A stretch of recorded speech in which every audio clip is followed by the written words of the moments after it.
UK visa scam గురించి మనం మాట్లాడుతున్న టైంకి ఒక ఇద్దరు బాధితులు మాత్రమే బయటకొచ్చి మాట్లాడుతున్నారు. ఒక లేడీ, ఒక జెంట్ వీళ్ళిద్దరు మాత్రమే అందరితో మాట్లాడుతూ ఉన్నారు. ఎవరు అడిగినా కానీ, ఏ యూట్యూబర్‌తో మాట్లాడినా, ఏ న్యూస్ ఛానెల్‌తో మాట్లాడినా వీళ్ళిద్దరు మాత్రమే మాట్లాడుతున్నారు. సో, వీళ్ళిద్దరు చెప్తుందేంటంటే ఒక 25 మంది ఇంకా బాధితులు ఉన్నారు సార్ అని చెప్పి మాత్రమే వీళ్ళు చెప్పారు. ల్ సో, దీనికి సంబంధించి ఈ స్కామ్‌కి కేస్ ఆల్రెడీ నవంబర్‌లోనో ఎప్పుడో కేస్ పెట్టారు లాస్ట్ ఇయర్ అని చెప్పి కూడా తెలిసింది. బట్ లేటర్ ఆన్ మనకు తెలుస్తుంది ఏంటంటే ఇప్పటి వరకు చాలా మంది మోసపోయారు. ఆ మోసపోయిన నంబర్‌లు 100 పైనే ఉంటారు. అండ్ మోసం చేసిన స్కామ్ అయితే దగ్గర దగ్గర 50,00,00,000 పైనే స్కామ్ జరిగింది అని చెప్పి మాట్లాడుతున్నారు. వాళ్ళలో పాకిస్తాన్ వాళ్ళు ఉన్నారు. వేరే కంట్రీస్ వాళ్ళు కూడా ఎక్కువ మంది ఉన్నారు. సో, అలాంటి వాళ్ళని కూడా ఎక్కువ మందిని టార్గెట్ చేశారు. ముఖ్యంగా ఇండియాలో ఉంటున్న వాళ్ళని ఎస్పెషల్లీ యూకేలో ఎవరైతే స్టూడెంట్స్ ఉంటారో ఆ స్టూడెంట్స్‌ని ఎక్కువగా టార్గెట్ చేశారు. ఆ స్టూడెంట్స్ దగ్గర నుంచి డబ్బులు తీసుకున్నారు. చాలా లక్షల్లో డబ్బులు తీసుకున్నారని చెప్పి మనకు తెలిసింది. అండ్ ట్రాన్సాక్షన్స్ కూడా మనం చూసాము. మతిపోయింది. సో, ఇవన్నీ జరుగుతున్న టైంలో ఇప్పుడు సడెన్‌గా యూట్యూబర్స్ మాట్లాడుతున్న తర్వాత యూట్యూబర్స్‌కి వ్యూస్ ఎక్కువ వస్తున్న టైంలో మీడియా కూడా రంగంలో దిగింది. చాలా న్యూస్ ఛానెల్స్ కూడా మాట్లాడుతున్నాయి. ఒక్కొక్కళ్ళు రోజుకి 10 వీడియోలు, 5 వీడియోలు కూడా పెడుతున్నారు. ఫర్ ఎగ్జాంపుల్ సుమన్ టీవీ అనుకుంటాను. వాళ్ళు రోషన్ గారు ఆయన ఒక వీడియో చేశారు నిన్న. అది ఇందాక చూసాను. ఆ వీడియో చూసినప్పుడు షాక్ అయ్యా నేను. ఆయన ఎప్పుడో మాట్లాడారంట. ఎప్పుడో మాట్లాడిన వాయిస్ రికార్డ్ ఇప్పుడు ఆయన ప్లే చేస్తున్నాడు. మరి వీళ్ళు ఎప్పటి నుంచి మాట్లాడుతున్నారు? మనమైతే జూన్ 1 నుంచి మాట్లాడుతున్నాం. ఆయన ఈరోజు వచ్చి మాట్లాడారు. ఇది ఎప్పటి నుంచో జరుగుతున్నది. అది ఎప్పటి నుంచో జరుగుతున్నప్పుడు ఈయన ఎప్పుడో వాళ్ళతో మాట్లాడినప్పుడు అప్పుడే రికార్డ్ ప్లే చేయొచ్చు కదా! ఆ రోజే బయటకొచ్చి స్టాండ్ తీసుకోవచ్చు కదా! ఆల్ ఆఫ్ ద సడన్ ఇప్పుడెందుకు వచ్చాడంటే వ్యూస్ వస్తున్నాయి కాబట్టి ఇప్పుడు. వ్యూస్ వస్తున్నాయి కాబట్టి ఇప్పుడు మాట్లాడుతున్నారు. మొత్తం మీడియా ఛానెల్స్ ఎవరెవరైతే ఉన్నారో వాళ్ళందరూ ఇప్పుడు మాట్లాడడానికి కారణం ఏంటంటే వ్యూస్ వస్తున్నాయని. అసలు వాళ్ళొచ్చి మాట్లాడడం వల్ల కంప్లీట్‌గా ఇష్యూ అసలు డైవర్ట్ అయిపోతుంది, డైల్యూట్ అయిపోతుందేమో అని అనిపిస్తా ఉంది నాకు. అండ్ బాధితులు కూడా బయటికి రావట్లేదు. ఇక్కడ 100 పైన బాధితులు ఉన్నారన్నారు. బట్ బాధితులు ఎవరు బయటికి రావట్లేదు. కేసులు పెట్టడానికి ముందుకు రావట్లేదు. ఆళ్ళు పెడతారు కదా! సరే వాళ్ళు పెడితే వాళ్ళకి న్యాయం జరిగితే మనకి న్యాయం జరిగినట్టే కదా! మనకి డబ్బులొస్తాయి కదా! అన్న థాట్‌లో ఉన్నారు తప్పితే బయటికి రావట్లేదు.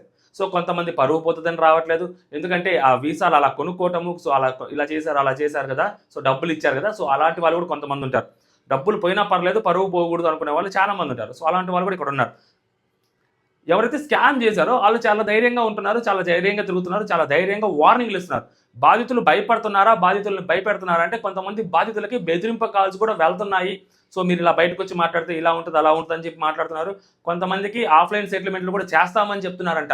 వాళ్ళలో ఎవరైతే కేస్ పెట్టి దాన్ని హ్యాండిల్ చేయగలిగే వాళ్ళున్నారో, దాన్ని నెక్స్ట్ లెవెల్‌కి తీసుకెళ్లే వాళ్ళు ఉన్నారో, డబ్బులున్న వాళ్ళు బాగా, వాళ్ళ చేతుల్లో ఎవరైతే మోసపోయి ఉన్నారో వీసా స్కామ్‌లో, అలాంటి వాళ్ళకి ఆఫ్‌లైన్ సెటిల్‌మెంట్‌లు చేస్తామని కూడా చెప్తున్నారంట. కొంతమందైతే లిటరల్‌గా బెదిరిస్తున్నారంట. ఇలా జరుగుతా ఉంది. ఇప్పుడు బాధితులు అందరూ బయటకొచ్చి మాట్లాడాలి. ఇప్పుడు బాధితుల తరపున యూకేలో ఉన్న వాళ్ళు లాయర్ ఒకాయన బయటకొచ్చి మాట్లాడారు. కావేటి శ్రీనివాస్ గారు ఆయన బయటకొచ్చి ఆయన వర్షన్ ఆయన చెప్పారు. ఇదిగో ఇలాంటి సిట్యుయేషన్స్ ఉన్నాయి. మీరందరూ వచ్చి నాకు డీటెయిల్స్ ఇస్తే మేము కేస్ ఫైల్ చేస్తాము. మేము దాన్ని నెక్స్ట్ లెవెల్‌కి తీసుకెళ్తాము. ఆయన చాలా మీడియా ఛానెల్స్‌లో కూడా మాట్లాడుతున్నాడు. 10 ఏళ్ళు జైలు శిక్ష ఉంటది. అండ్ వాళ్ళ వీసాలు, వాళ్ళ పాస్‌పోర్ట్‌లు క్యాన్సిల్ చేసి వాళ్ళ ఇండియాకి డిపోర్ట్ కూడా చేసేదానికి ఛాన్సెస్ ఉన్నాయి. ఇది చాలా హై లెవెల్ ఇష్యూ ఉంటది. వాళ్ళ బ్రిటిష్ పౌరసత్వానికి కూడా దెబ్బ పడుతది. అంత పెద్ద రేంజ్‌లో స్కామ్ జరిగింది అని చెప్పి కావేటి శ్రీనివాస్ గారు మాట్లాడుతున్నారు. ఇప్పుడు ఆయన ఒక ఓపెన్‌గా వచ్చి ఆఫర్ ఇచ్చినప్పుడు మీరెళ్లి మాట్లాడాలి కదా! మీరెళ్లి ఆయనకి డీటెయిల్స్ పంపించాలి కదా! ఆయన ఈమెయిల్ ఐడీ తీసుకొని ఆ డీటెయిల్స్ అన్ని పంపించాలి కదా! ఆయన ప్రతిసారి వచ్చి అడుక్కోలేరు కదా! నాకు ఇవి పంపించండి, ఇవి పంపించండి. మన సైడ్ నుంచి కూడా ఆ ప్రోగ్రెసివ్ అనేది ఉండాలి కదా! మనం అనేది చేయకుండా ఎప్పుడు చూసినా వాళ్ళు చేస్తారులే, మనం వెయిట్ చేద్దాం. ఏదైనా అయితే మనకు డబ్బులొస్తాయి. సరే రాకపోతే పోయిందే కదా! ఆల్రెడీ పోయిన డబ్బులే కదా! మనం ఏం చేస్తాం? అనుకున్నట్టుగా ఉంటే అది చాలా తప్పవుతది. ఖచ్చితంగా. న్యాయం కావాలి అన్నప్పుడు డెఫినెట్‌లీ ఒక అడుగు ముందుకేసొచ్చి మాట్లాడాలి. అలా ఎవరు మాట్లాడట్లేదు ఎక్కడ గూడా. అండ్ చాలామంది కేసులు ఎందుకంటే ఇండియాలోనే వేరే రాష్ట్రాల నుంచి కూడా బాధితులున్నారు. అంటే వీళ్ళు ట్రిప్పులకెళ్ళినప్పుడు అక్కడున్న కన్సల్టెన్సీలని అప్రోచ్ అవ్వడం, యూకే వీసాలు ఇలా ఇప్పిస్తామని చెప్పడం, వీళ్ళ ఛానెల్‌కి ఉన్న క్రెడిబిలిటీని చూపించి, అడ్డు పెట్టుకొని అక్కడున్న కన్సల్టెన్సీ‌తో మాట్లాడి అక్కడున్న వాళ్ళని చాలా మందిని మోసం చేశారు. పాకిస్తాన్‌లో ఉన్న వాళ్ళనే మోసం చేశారంటే లెక్క వీళ్ళకి చెప్పండి.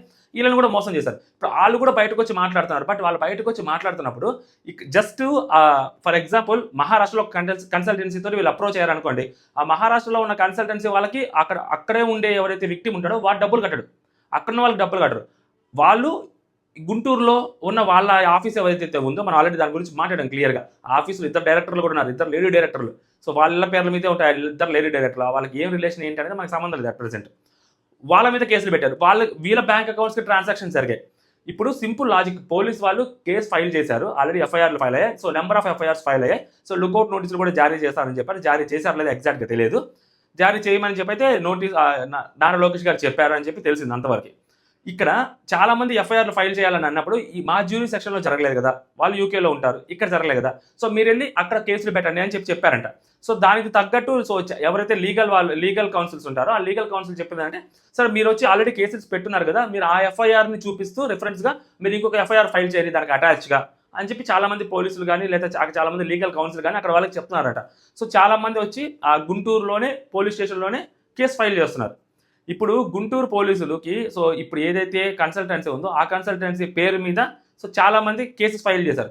అలా కేసెస్ ఫైల్ చేసినప్పుడు ఇప్పుడు ఎవరైతే అక్కడ డైరెక్టర్లుగా ఉన్నారో సో ఇప్పుడు అక్కడ డైరెక్టర్లుగా ఉన్న వాళ్ళని కూడా ఎఫ్ఐఆర్లో ఫైల్ చేయాలి కదా. మరి ఎఫ్ఐఆర్ ఫైల్ చేసినప్పుడు సో ఆ భార్యాభర్తల పేర్లు అండ్ వాళ్ళ నాన్నగారి పేరు పెట్టారు తప్పితే ఆ ఇద్దరు డైరెక్టర్ల పేరు కూడా ఇన్వాల్వ్ చేయాలి బేసిక్గా. మరి ఆ ఇద్దరు డైరెక్టర్ల పేర్లు ఎందుకు ఇన్వాల్వ్ చేయట్లేదు? ఇద్దరు లేడీసే, వాళ్ళ పేర్లు ఇన్వాల్వ్ చేయాలి కదా. అండ్ వాళ్ళ బ్యాంక్ ట్రాన్సాక్షన్స్ కూడా చెక్ చేయాలి కదా. అండ్ ఆ అకౌంట్కి సంబంధించిన ఆ కంపెనీకి సంబంధించిన ఒక బ్యాంక్ అకౌంట్ అయితే ఉంటుంది కదా. సో ఆ అకౌంట్లో డబ్బులు పడ్డాయి కదా. ఇప్పుడు ఆ అకౌంట్లో డబ్బులు పడ్డప్పుడు ఆ బ్యాంక్ అకౌంట్ని సీజ్ చేయాలి కదా. ఆ బ్యాంక్ అకౌంట్లో డబ్బులు ఉంటాయి కదా, అసలు డబ్బులు ఉన్నాయా లేవా మొత్తం తీసేసారో పక్కన పెట్టండి. ఆ బ్యాంక్ అకౌంట్ అయితే సీజ్ చేయాలి కదా. ఆ బ్యాంక్ అకౌంట్ త్రూ సో ఎక్కడెక్కడికి ట్రాన్సాక్షన్ జరిగాయి, మళ్ళీ తిరిగి వాళ్ళ బాధితులు ఎవరైతే డబ్బులు వేస్తుంటారో ఆ డబ్బులు మళ్ళీ ఎక్కడికెక్కడికి ట్రాన్సాక్షన్స్ చేశారు అనేది ఆ బ్యాంక్ అకౌంట్ చూస్తే చాలా క్లారిటీగా అర్థమైంది కదా, సగం క్లారిటీ వచ్చింది కదా. సో ఇప్పుడు ఆ బ్యాంక్ అకౌంట్ త్రూ మళ్ళీ వేరే వాళ్ళకి ఏమైనా డబ్బులు వేసారా, యూకేలో ఉన్న వాళ్ళకి ఏమైనా మళ్ళీ డబ్బులు ట్రాన్స్ఫర్ అయ్యాయా, లేకుంటే ఆ డబ్బులు ఎక్కడెక్కడ ఖర్చు పెట్టారు, దేనికోసం ఖర్చు పెట్టారు, ఆ డబ్బులు ఖర్చు పెట్టిన దానికి ఈ నందూస్ వరల్డ్ వాళ్ళకి ఏమైనా సంబంధాలు ఉన్నాయా, ఎందుకు ఖర్చు పెట్టారు, ఆ కంపెనీకి వీళ్ళకి సంబంధం లేకపోతే అసలు ఏంటి మొత్తం అనేది పోలీసు వాళ్ళు ఫైండ్ అవుట్ చేయాలి కదా. చాలా ఈజీగా జరుగుతుంది ప్రాసెస్ బేసిక్గా. ఎందుకంటే వీళ్ళు చాలా తెలివిగా చేశారు నందూస్ వరల్డ్ వాళ్ళు. కొన్ని డబ్బులు మాత్రమే యూకేలో తీసుకొని మిగిలిన డబ్బులన్నీ ఇక్కడ లోకల్ ట్రాన్సాక్షన్స్ చేసి సో ఈ పంచల ఫంక్షన్లో మనం చూసాం కదా దారుణంగా. ఒక నగల షాపులో 5 లక్షల బిల్లు అయితే బాధితుల చేత కట్టించారంట. 5 లక్షల బిల్లు క్యాటరింగ్ వాళ్ళకి వీళ్ళ చేత కట్టించారంట డబ్బులు. కొంచెమైనా బుద్ధి ఉండాలి. సో ఆ బుద్ధి లేదు. స్కామ్ని కూడా చాలా తెలివిగా చాలా లీగల్గా చేశారు వాళ్ళు ఇలా దొరకకుండా.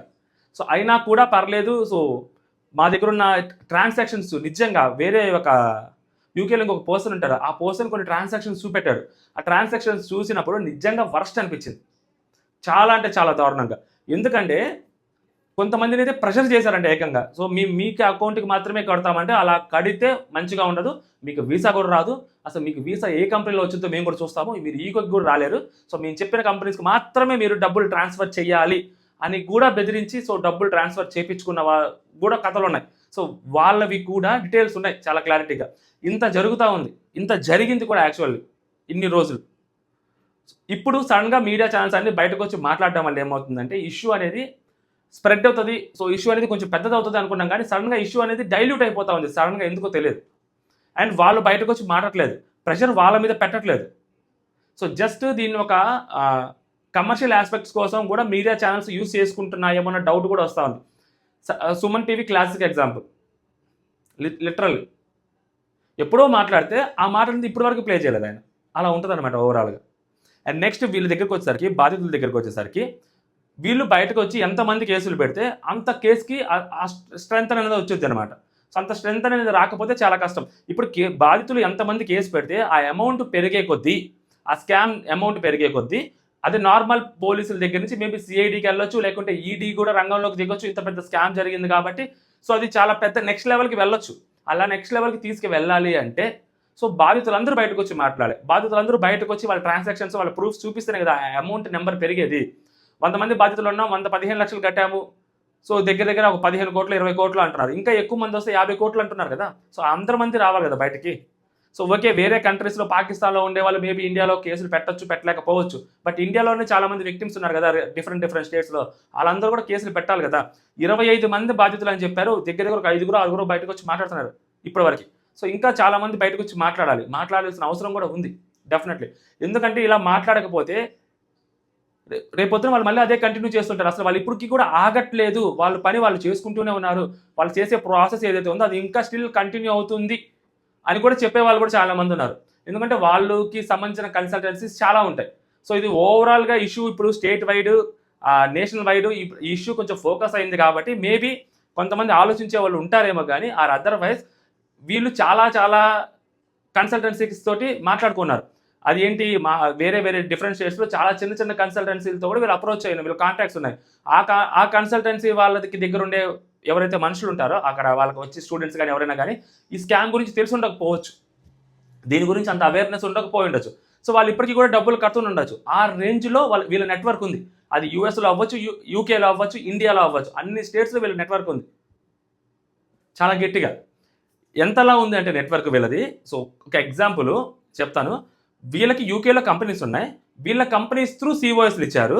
వీళ్ళ కంపెనీస్ త్రూ సిఓఎస్లు ఇచ్చి అవి అంటే లైక్ ఒక మేబీ 1 ఇయర్కి ఆర్ సంథింగ్ ఒక కంపెనీ నుంచి ఒక 3-4 సిఓఎస్లు మాత్రమే ఇవ్వచ్చు, సర్టిఫికేట్ ఆఫ్ స్పాన్సర్షిప్స్. దాని తర్వాత ఇవ్వాలి అంటే సో మనం మళ్ళీ అప్లై చేసుకోవాలి. మన రెవెన్యూస్ అవన్నీ చూపెట్టాలి, అప్లై చేసుకోవాలి. దాని తర్వాత మళ్ళీ మనకు పర్మిషన్స్ వస్తాయి. అందుకని వీళ్ళు ఏం చేశారు, వీళ్ళ కంపెనీస్ త్రూ ఎన్ని ఇవ్వగలుగుతారో అన్ని ఇచ్చారు. బట్లో ఫేక్స్ ఇచ్చారు, జెన్యూన్లు ఇచ్చి ఎంప్లాయ్మెంట్ కూడా చూపించకుండా ఉన్నాయి, ఇలాంటివి ఉన్నాయి. అండ్ వేరే కంపెనీస్ ఏవైతే ఉంటాయో యూకేలో ఎస్టాబ్లిష్ అయినవి లైక్ బట్టల కొట్టు, కాఫీ షాపులు ఇలాంటివి ఏవైతే ఉంటాయో వాళ్ళ దగ్గర నుంచి సిఓఎస్లు కొనుక్కున్నారు పర్సంటేజెస్ ప్రకారం. ఫర్ ఎగ్జాంపుల్ అక్కడ ఎవరైతే యూకేలో షాప్స్ అవి ఉంటాయో వాళ్ళకి సిఓఎస్ ఇచ్చే ఛాన్స్ ఉంటుందో వాళ్ళు కూడా అమ్ముకుంటారు. సో వాళ్ళు ఎంతకు అమ్ముతారు, మరి వీళ్ళు ఎంతకు అమ్ముతారో మేబీ రేషియోస్ మనకు తెలియదు కాబట్టి ఫర్ ఎగ్జాంపుల్ వాళ్ళు చాలా తక్కువ అమౌంట్కి అమ్ముకుంటున్నారు అనుకోండి సిఓఎస్లు, ఆ అమౌంటే వీళ్ళు ఇచ్చి వాళ్ళ దగ్గర కొనుక్కుంటారు సిఓఎస్లు. వాళ్ళ దగ్గర కొనుక్కొని ఇక్కడ వాళ్ళకి ఇంకా ఎక్కువ రేటుకి వీళ్ళు సిఓఎస్లు అమ్మేస్తున్నారు. అందుకని లాస్ట్ టైం ఒక పర్సన్ మాకు సిఓఎస్లు ఇచ్చారు బట్ ఎంప్లాయ్మెంట్ చూపించలేదు, ఆ ఎంప్లాయీ కంపెనీ ఏదైతే ఉందో సిఓఎస్లో ఆ కంపెనీ దగ్గరికి మేము వెళ్ళినప్పుడు అసలు మీ ఎవరికి సిఓఎస్ ఇవ్వలేదు, వాళ్ళు ఎవరో మాకు తెలియదు అని చెప్పి కూడా వాళ్ళు చెప్పారు. ఆ సమాధానం విన్నప్పుడు చాలా మందికి షాక్ అయి ఉంటారు. ఎందుకు షాక్ అయి ఉంటారు అంటే ఇదే కారణం. సో ఇప్పుడు ఎవరైతే మిడిల్ వేర్గా ఉన్నారని చెప్పి లాయర్ గారు చెప్పారో ఆ మిడిల్ వేర్ సిస్టమే వీళ్ళకి ఈ నందూస్ ఓల్డ్ వాళ్ళకి అక్కడ ఉంటే యూకేలో ఇంకొకరు వేరే వాళ్ళ దగ్గర సిఓఎస్లు ఉంటాయి సార్, ఆ కంపెనీకి మధ్యలో ఇంకొక మిడిల్ వేర్ పర్సన్ వేరే వాళ్ళు ఉంటారు, వాళ్ళు డీల్ చేస్తారు ఈ ఇష్యూని అంతా. వీళ్ళకి పర్సెంటేజ్ ఉంటుంది, వాళ్ళకి పర్సెంటేజ్ ఉంటుంది, ఫైనల్గా వీళ్ళ చేతిలో సిఓఎస్ ఉంటుంది, ఈ సిఓఎస్ వీళ్ళు అమ్మేసుకుంటూ ఉంటారు. సో ఇది ఒక ప్రాసెస్. ఈ ప్రాసెస్ని వేరే వాళ్ళు చాలా క్లియర్గా ఎక్స్ప్లెయిన్ చేశారు కూడా. మరి దీని మీద కదా మాట్లాడాల్సింది. సో దీని గురించి కదా మాట్లాడాల్సింది. దీని గురించి చాలా తక్కువ మంది మాట్లాడతారు. అండ్ ఇక్కడ చాలా క్లియర్గా చెప్పేది ఏంటంటే బాధితులు బయటకు వస్తేనే వర్కౌట్ అవుతుంది. బాధితులు బయటకు రాకపోతే ఇది జస్ట్ ఒక సోషల్ మీడియాలో ఒక హైప్ ఉన్న కేసుగా మాత్రమే మిగిలిపోతుంది. అండ్ ఎఫ్ఐఆర్ ఫైల్ చేసి ఉండొచ్చు. సో దీన్ని నెక్స్ట్ లెవెల్కి తీసుకెళ్లాలంటే ఇంకా ఎక్కువ మంది బాధితులు బయటకు వస్తాయి. ఎందుకంటే నార్మల్ పోలీస్ డిపార్ట్మెంట్ కంటే సో లైక్ సిఐడి వాళ్ళు కానీ ఈడీ వాళ్ళు కానీ సో సెంట్రల్ వీళ్ళు వస్తే ఇంకా ఎక్కువగా ఈ కేసు మీద సో జనాలకి ఒక అవగాహన వస్తుంది. అండ్ ఈ కేసుకి ఒక కన్క్లూజన్ అనేది వచ్చింది అనమాట. అదర్వైజ్ ఈ కేసుకి కంక్లూజన్ రావడం చాలా కష్టం. ఇప్పుడు పోలీసులకి ఫర్ ఎగ్జాంపుల్ గుంటూరు పోలీసులు ఈ కేసుని హ్యాండిల్ చేస్తున్నారు, వాళ్ళకి ఉండే అదేంటి బౌండరీస్ చాలా తక్కువ ఉంటాయి వాళ్ళకి. But when CID or ED or CBI so వీళ్ళ బౌండరీస్ చాలా పెద్దగా ఉంటాయి. సో వీళ్ళకి ఎక్కువగా దీన్ని ఫార్వర్డ్ చేసేదానికి ముందుకు తీసుకెళ్ళడానికి చాలా ఛాన్సెస్ ఎక్కువ ఉంటాయి అనమాట. సో అందుకని దీన్ని నెక్స్ట్ లెవెల్కి మూవ్ చేయాలి ఈ కేసుని. సో అది కన్సర్న్ పోలీస్ డిపార్ట్మెంట్ ఆ చేతిలో ఉంటుంది. సో వాళ్ళు తీసుకోవాలి. At the same time so ఎవరైతే బాధితులు ఉన్నారో ఆ బాధితులు అందరూ వెళ్ళి అక్కడున్న లోకల్ పొలిటీషియన్స్ని ఎవరైతే ఉన్నారో సో నారా లోకేష్ గారు అంట, సో నారా లోకేష్ గారిని కలిసినా కూడా వర్కౌట్ అవుతుంది. అలాగే జరగాలి. అండ్ ఇప్పుడు నేను ఆల్రెడీ చెప్పాను కదా, సో ఒకటి కంపెనీ ఇద్దరు డైరెక్టర్లు అని, మరి ఈ ఇద్దరు డైరెక్టర్ల మీద కూడా కేసు ఫైల్ చేయాలి కదా. ఎందుకంటే ఆ ఇద్దరు పేర్లే కదా ఆ కంపెనీ పేరు మీద ఉంది, వాళ్ళిద్దరి పేరు మీద కదా ఆ కంపెనీ ఉంది. సో ఆ కంపెనీలో మోసాలు జరిగినప్పుడు వాళ్ళిద్దరు పేర్లు ఎందుకు పెట్టట్లేదు, వాళ్ళిద్దరు పేర్లు కూడా పెట్టాలి కదా. సో వాళ్ళిద్దరు బ్యాంక్ అకౌంట్స్ కూడా ట్రాన్సాక్షన్స్ అన్ని చెక్ చేయాలి కదా. వాళ్ళిద్దరిని అసలు ఇన్వెస్టిగేషన్కి పిలవాలి కదా. అసలు వాళ్ళిద్దరిని ఇన్వెస్టిగేషన్కి పిలిచారా, వాళ్ళిద్దరిని అసలు ఎంక్వైరీ చేశారా ఆ కంపెనీ డైరెక్టర్స్ని? మరి ఇవేమీ జరగకుండా ఇవేమీ చేయకపోతే అక్కడ వాళ్ళు సైలెంట్గానే ఉంటారు, వాళ్ళకేం కాదు. ఇక్కడ ఆ కంపెనీని గట్టిగా పట్టుకుంటే కదా అక్కడ వాళ్ళు వణికేది, యూకేలో ఉండేవాళ్ళు. మరి అంత దూరం పోకుండా ఎవరు కాపాడుతున్నారు వీళ్ళని?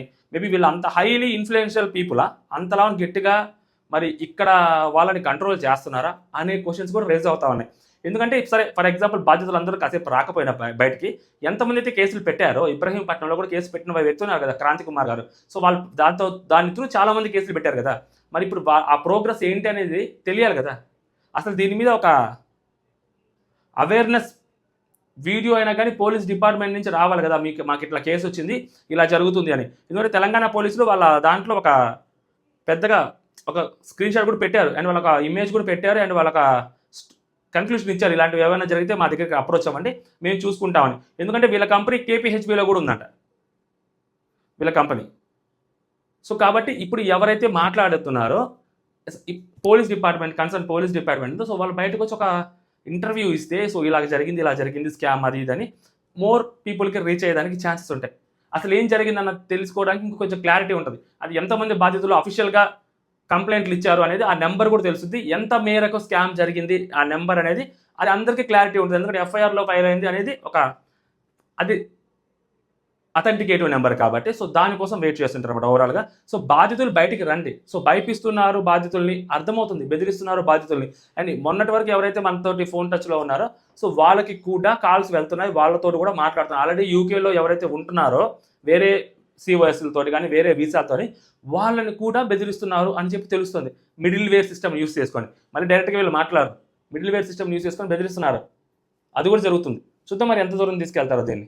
ఇప్పటికైతే మాత్రం ఇష్యూ చాలా పెద్దగా కనిపిస్తూ ఉంది. ఇంకా ముందు ఇంకా ఇది పెద్దదయ్యే అవకాశం ఉంది తప్పితే చిన్నది కాలేదు. ఎందుకంటే చాలామంది ఈ ఇష్యూని టేకప్ చేసిన వాళ్ళు ఉన్నారు. అండ్ ఈ ఇష్యూ మీద ఒక కన్క్లూషన్ కోసం చాలామంది ట్రై చేస్తున్నారు. చూద్దాం ఎంతవరకు ముందుకు వెళ్ళొద్దు అనేది. జై హింద్.